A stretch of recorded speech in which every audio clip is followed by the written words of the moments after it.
Julie Le Gouic. Monsieur le Président, chers collègues, j'ai assisté hier soir, comme certains d'entre vous, à la réunion organisée par le collectif Pas d'avenir sans avenir, collectif que je soutiens, qui se tenait dans la salle polyvalente de l'école Guérin. Si j'interviens en conseil de BMO sur ce sujet brestois, c'est que Thierry Ferret s'y est rendu et a défendu la politique municipale en tant que vice-président. Tout d'abord, je tiens à saluer le calme, la cordialité même des habitants du quartier et des membres du collectif. J'avoue qu'à leur place, je me serais bien plus agacée devant la langue de bois outrageusement échardée de Thierry Ferret. Celui-ci a d'abord commencé par... Julie Le Gouic, d'une part, on est en conseil de métropole, pas en conseil municipal. Tout à fait.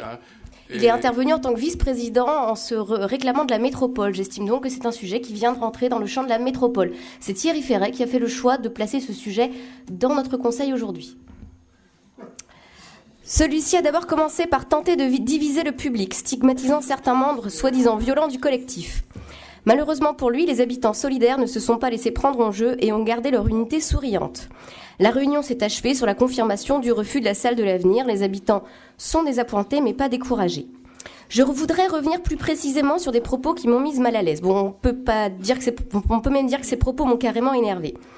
Comme j'ai l'agacement facile et le tweet parfois nerveux, j'ai attendu la réécoute de la réunion enregistrée et le lendemain matin pour intervenir publiquement. Donc, le contexte. Thierry Ferret, pour répondre à la demande des habitants d'une salle de quartier, a de façon goguenarde signalé qu'il fallait s'ouvrir sur l'extérieur et qu'il existait plusieurs salles sur le trajet du tram. Il a alors égrené ces salles, partant de Pont-à-Nézène en allant vers Saint-Pierre. Passons sur le procédé de nier la demande sociale, voire de la moquer. Je veux m'attacher à une salle citée et que, enregistrement faisant foi, Thierry Ferret appelle la salle derrière Saint-Louis. Cette salle est située sous l'église Saint-Louis et c'est une salle de patronage catholique. Trouvant particulièrement choquant le procédé de renvoyer les habitants en demande de salle publique vers une salle non seulement privée mais catholique, j'interpellais... Bah oui. Oui. C'est un rachat qu'on a fait au diocèse, à la salle de l'avenir, Julie Le Gouic. Mais je ne vois absolument pas le rapport. Les habitants demandent une salle publique ou alors un terrain qui a été catholique un jour et catholique toujours. Je suis désolée, moi, c'est pas ma conception de la démocratie. Donc...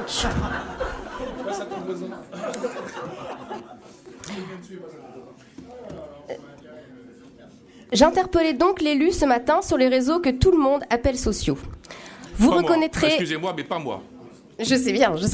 J'ai interpellé quelques chercheurs sur les questions du numérique. Je pense qu'ils seront assez d'accord pour appeler ça des réseaux sociaux. Alors, je sais, je touche au catholicisme. Excusez-moi, je voudrais quand même terminer. Allez, on est sur la brèche, là. On y va.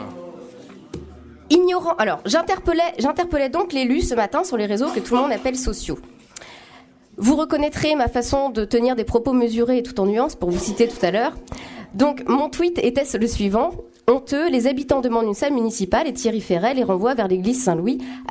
#laïcité mon cul, #Brest. Oui, je sais, je dis cul. Alors, ignorant que la réunion avait été... Excusez-moi, mais c'est vraiment n'importe quoi. Je voudrais terminer... Cette assemblée, je m'excuse pour le nouveau arrivé, mais ça devient vraiment n'importe quoi.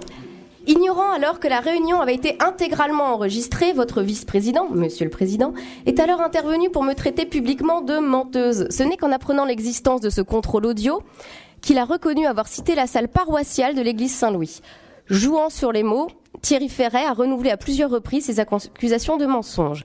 Ce qui est grave ici, au-delà de la remise en cause publique de ma probité, c'est que votre vice-président cherche à faire oublier qu'il a, lors d'une réunion demandant une salle de quartier publique, fait la promotion d'une salle confessionnelle catholique, religieuse donc. Bon, je sais bien qu'en ce moment, les repères et les valeurs au PS, c'est un peu compliqué, mais il me semblait que la laïcité en faisait toujours partie. En quelques semaines, pourtant, 200 000 € de cadeaux auront été faits aux écoles catholiques brestoises et un vice-président aura fait la promotion d'une salle d'un patronage confessionnel. On dirait presque que, ayant exercé au-delà du raisonnable au niveau national votre droit d'inventaire de l'héritage de Mitterrand, vous vous attaquiez localement et de son vivant à celui d'Alain Jouisse. Je profite aussi de ce sujet pour rappeler que j'attends toujours une réponse à ma seconde demande de documents officiels concernant la salle de l'avenir. Et par réponse, je veux dire accès aux documents demandés, pas argumentaire non étayé, comme la dernière lettre que j'ai reçue. Je serais très inquiète pour la bonne santé démocratique de notre métropole de devoir avoir recours aux moyens légaux pour les obtenir. Merci.